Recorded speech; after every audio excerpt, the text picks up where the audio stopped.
like? The first treatment, well, first I got angry because I went to the front desk to check in. The appointment was supposed to be at one time. I got there a few minutes late. Like 20 minutes later, I said, am I going back there? What's the story? He said, oh, yeah, they're ready. So I go back, and there's my husband sitting there. I said, what are you doing back here? He said, well, you're supposed to come straight back here. I said, no, I wasn't. I had to check at desk. He said, no, they come straight. I said, no one ever told me that. I can't believe it. And I've been sitting on the front. So that's how I went into my first treatment.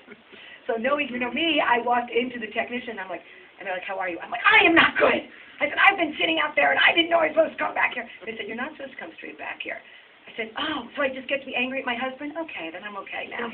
That was how it started. And then I laid down, and you know what? It really wasn't that bad. I say I can say that now. I don't know what I'll say 2 weeks from now. Right now, it's like having an X-ray. You lay down, they leave the room, and you hear zzz, click, click, click, zzz, click, click, click.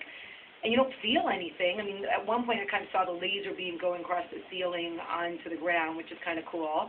And my husband was sweet and brought in a Genesis CD, because you heard me talking about it on the show yesterday, and unbeknownst to me, popped it in. And I said to the technician, I said, did you listen to my show yesterday? He said, no. I said, oh my God, that's so weird. You're playing Genesis. And I was just saying, how cool would that be to have Genesis with a laser beam? He said, your husband brought it in before you got here. So that was really, really sweet.